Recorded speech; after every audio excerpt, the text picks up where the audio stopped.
He'll say it's too risky. Risky? No. A little sneaky, maybe. Besides, we're not supposed to change for selfish reasons. Even the opening of Planet Hollywood. Arnold will be there. Who is this? Arnold. Is he from the planet of Hollywood? Axe, get a clue. You know, he's never going to understand our culture.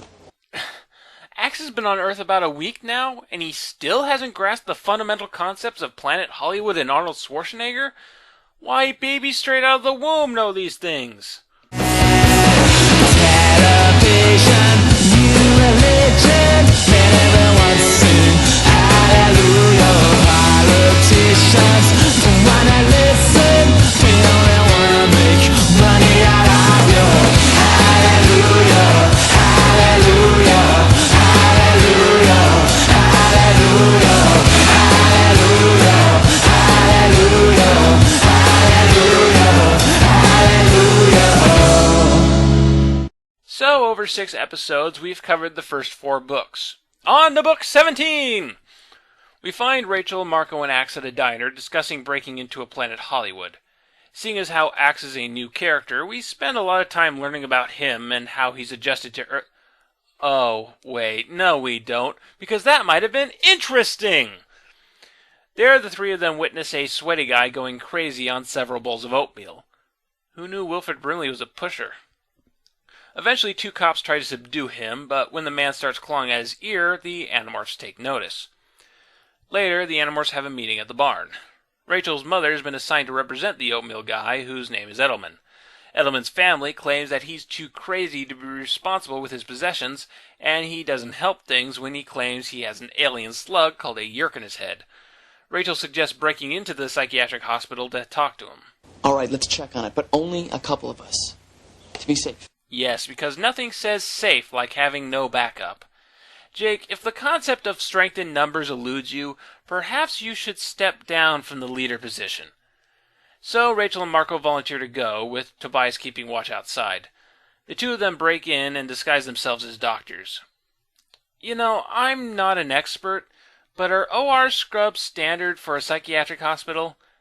Are stethoscopes standard equipment for a psychiatric hospital? Well, sir, your heartbeat's fine, you're just fucking insane. There, they run into one of the show's producers. The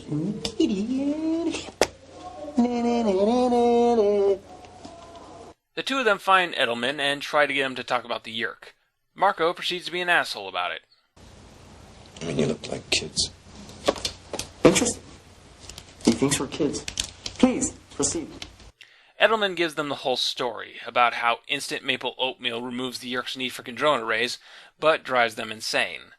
They ask if the yerk can be removed. Only the controllers can remove the yerk. We'll get back to that. Tobias spots some controllers approaching Edelman's room, so Marco and Rachel hide in a closet. The 2 of them walk in with a thermos containing a new yerk, which is a detail I like. It makes a lot more sense than constructing a small yerk pool at a hospital, as in the books. So they begin to remove the infected yerk from Edelman, dramatically moving a screen in our way for no actual reason.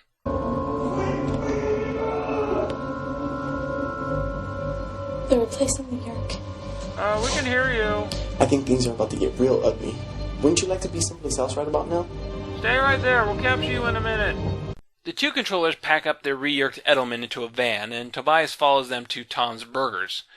We then cut to Yerk Labs, and I know the implication is that Yerk Labs is in the yerk pool, but the way this is edited gives one the false impression that it's actually in the back of a rundown burger joint. There, Dr. Weenie is putting the finishing touches on the biofilter, which will disintegrate anything that doesn't have a yerk in its head.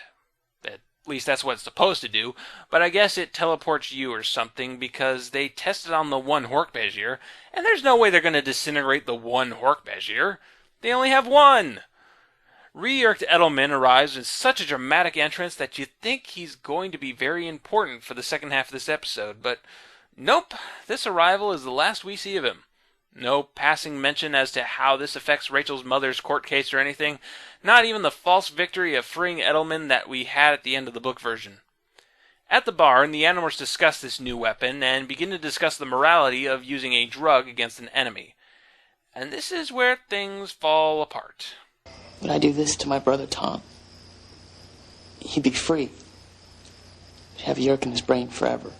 No, he wouldn't. I mean, maybe, but probably not.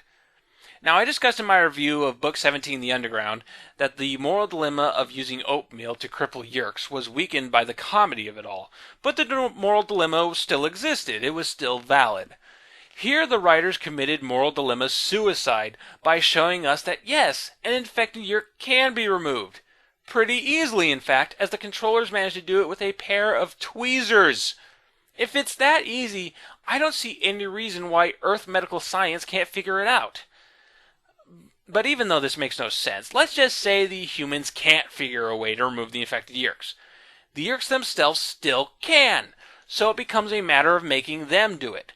Now, infecting a Yerk pretty much puts it out of action, so if you manage to infect 80% or more of the invading force, then the human race would have thousands of semi-freed controllers that would prove the existence of the Yerks, as well as give the human forces a source of insider information.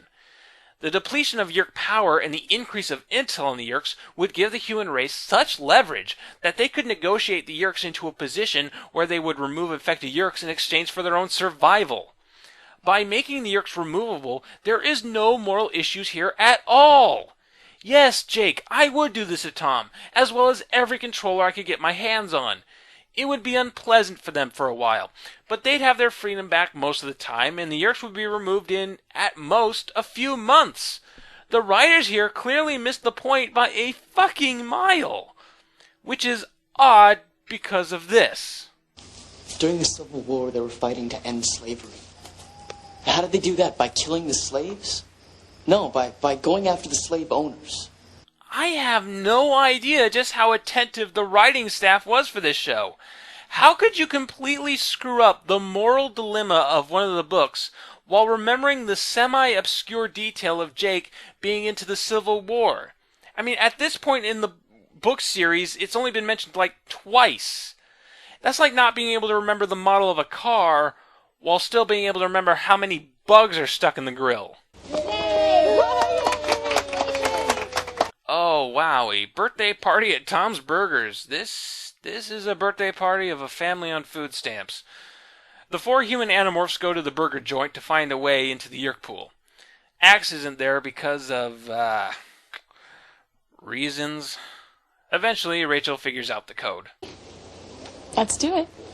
You never learn, do you?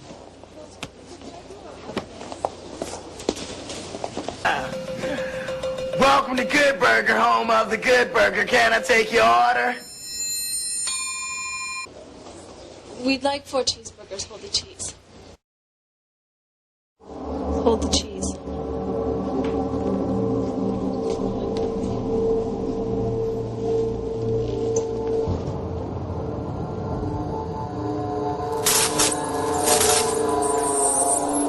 So the Animorphs make their way to the back and try to get into the Yerk pool, but the biofilters keep them out. So out come the ferrets. Ferrets do burrow, so changing moles to ferrets isn't unreasonable, but get this. Rachel manages to dig a hole straight down into the Yerk pool in her first go, meaning the Yerk pool is less than 2 hours of digging without tools below the surface of the city. The only reason there aren't giant fucking sinkholes all over the city is because the TV Yerk pool is so goddamn small. The Animorphs enter the Yerk pool with water balloons full of oatmeal, and Tobias is there? How'd he get down there? He can't morph yet. Did he seriously squirm his way down a ferret hole as a hawk? Does he expect to get out that way? What's the point in having him here? Hey, I told you the one Hork-Bajir wasn't dead. So the Animorphs manage to sneak around and avoid the attention of almost Stone Cold Steve Austin here, until Tobias decides to start making hawk noises for no reason, and oh my god, they kill Tobias. Rachel runs towards him, but gets knocked into the Yerk pool for her trouble. Time from mission start to mission failure, 1 minute 12 seconds. This brings out Visitor 3.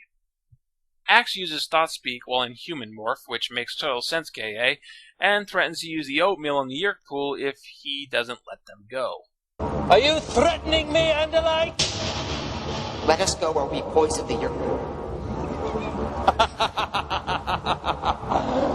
Really? There are perhaps 1,000 Yerks in this pool. A tiny fraction of our forces. You, however, are the last remaining Andalites in this sector. Your forces are spread too thin to come to your aid before this entire planet is under Yerk control. Once you're gone, I win. What makes you think I wouldn't sacrifice 1,000 Yerks for that? Oh, Eugene, you're trying so hard to make Visor 3 seem like an actual threat. Bless you, sir. Bless you. While this is going on, Rachel has morphed Lion and knocks Visor 3 into the pool, while somehow not landing in it herself. Physics! Jake goes to collect Tobias' corpse. There's no way around it. Tobias is as dead as Disco. The one Hork-Bajir slowly approaches Jake, but gets an oatmeal balloon in its face for its trouble, as does Visor 3. A retarded thing happens, and the Animorphs escape the Yerk pool with their tails between their legs. Nothing is gained. Tobias is dead. The end. Post-episode follow-up. It's probably fitting that this episode isn't even called The Underground, because it takes what little good that book had and punts it into the horizon. People, it's not that we ask you to follow the books to the letter. Change whatever the hell you like. But for the love of God, be internally consistent. Don't show us an infected Yerk getting removed and then present a moral conflict on how one can't remove infected Yerks. And holy crap, was this episode anticlimactic. Even if you got the moral dilemma stuff right, you still ended your episode with a water balloon fight. Oh, weak, weak, weak. I give The Escape a 3 out of 10.